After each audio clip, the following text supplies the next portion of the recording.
The watch we're going to look at today sold out pretty soon after its launch last year in 2019. People then started flipping it on eBay for 2.5 times retail price. That'd be like a watch dealer selling a Rolex Submariner date for £18,500.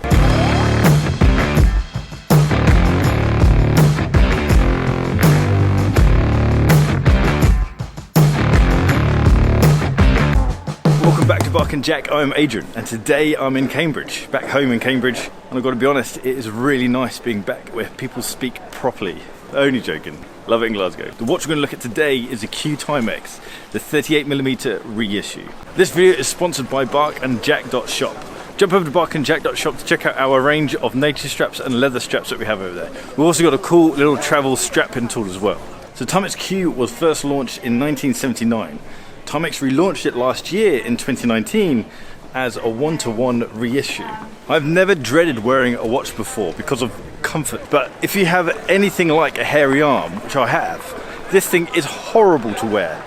Absolutely horrible. I think you'll agree that this watch got a huge amount of attention when it was launched. There was massive hype around it. Everyone was doing reviews on this thing, and I actually think it wasn't justified. I don't think the hype is justified in this case. I actually think it's a good looking watch. I can understand people wanting the watch because of the looks. There's a lot of things in the watch that people want. It's got the Pepsi bezel, it's steel, it's got a bracelet on it, it's got a matte dial, it's got all the boxes ticked. But I really do feel that the execution of this watch is really, really crap.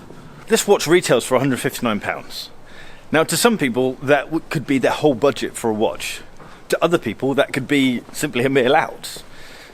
But regardless, I think if you're spending money on a watch, you at least want it to live up to the money which you're spending on it. I don't feel this watch is worth £159, I really don't.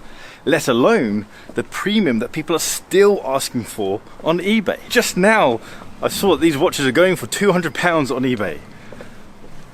No. Don't do it. If you paid £400 for this watch, which is what this watch was going for at its height on eBay, then I don't know what. The movement is a quartz movement, which is okay, but we all know that's a very cheap movement to develop.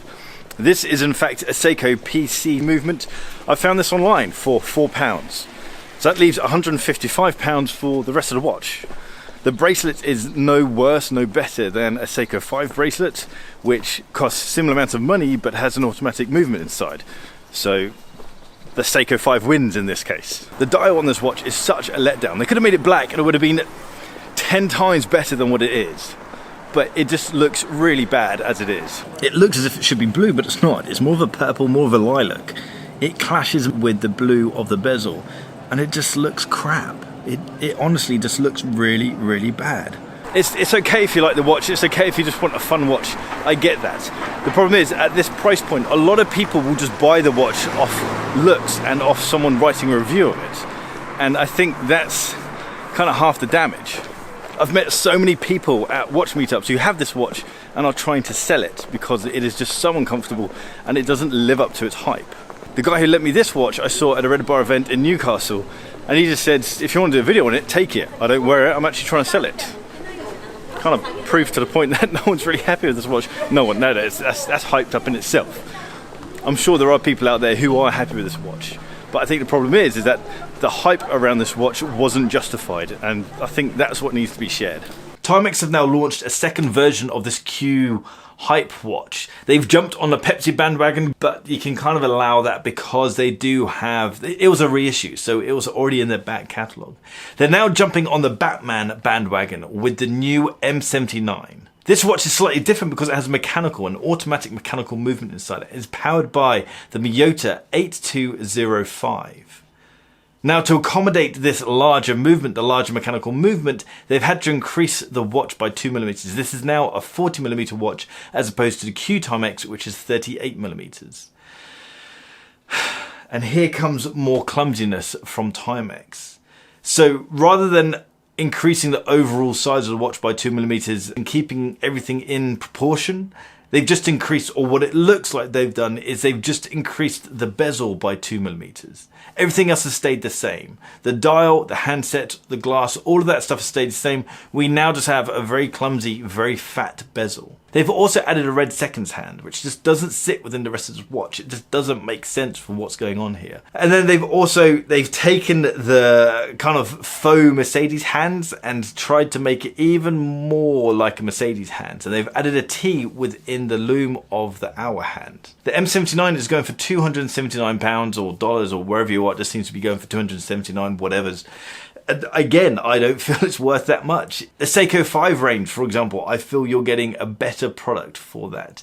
It's still using the hair-grabbing bracelet. They haven't bothered to change that. I can't see why someone would want to part with that much money on a watch which is just going to be really uncomfortable to wear. I've not seen this watch in person. I'm judging it based on the pictures here and on my experience with the previous version, the Q Timex. Guys, drop me a comment down below and let me know what you think of the Q Timex, and maybe you've got one, and let me know what you think of it.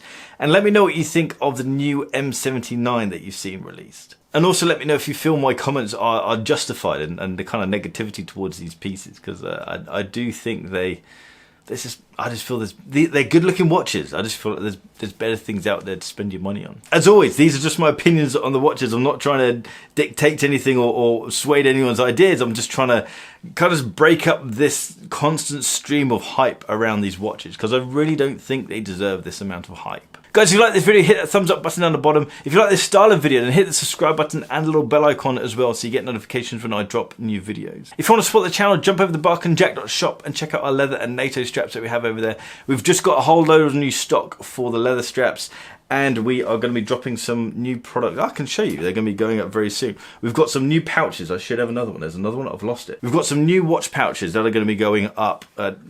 When I finish editing this video, they're going to be going up. We've got new straps, we've got new watch pouches, and new tools going up. So jump over to barkandjack.shop and check those out. If you're on Instagram, give me a follow at barkandjack, and give a follow to the group that I'm part of at We Are Hortics. I'll see you guys next time. Take care.